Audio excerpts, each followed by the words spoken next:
The President has proposed, and under the Chairman's leadership we support, a budget that will grow the economy, do health care reform, and cut the deficit by more than half over the next 5 years. We've heard what the other side doesn't want. They don't want the President's plan for job creation? No. They don't want the President's plan for health care? No. They don't want the President's plan for education? No. What do they want? I doubt very much they'll propose it today for a vote. The ranking member has very articulately explained what the Republicans do want for deficit reduction in return, and we think he's just wrong, with all due respect. Here's what they want. They want a tax cut for the top 1% of the people in this country of nearly $200,000 a year. They want to divert up to 40% of the payments people would make into the Social Security Trust Fund to pay for benefits so they can partially privatize Social Security. For those who are under 55, when they hit Medicare age, instead of getting Medicare, they'll get a voucher that pays for about 80% of the cost of Medicare and be on their own to buy the rest of it from an insurance company.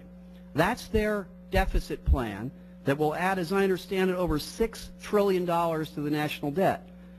Now, they'll say, well, that'll produce economic growth. But it's really an echo of what they've tried and failed to do in the past, because here's the facts.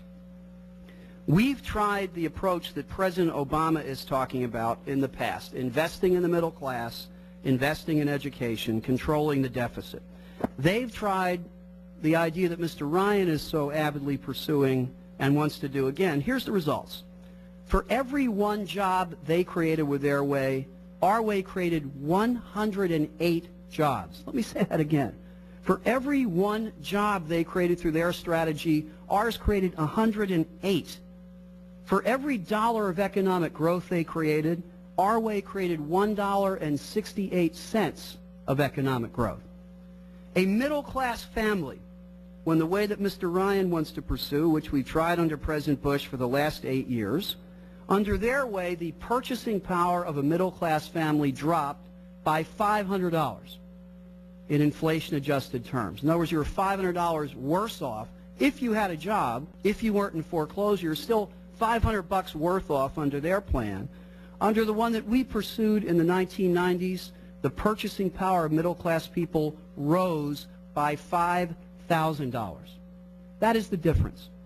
They want to cut taxes for the top 1%, raise taxes for the 80% that's from the bottom on up, drain the Social Security Trust Fund by up to 40% of the contributions, and for those under 55, replace Medicare with a voucher.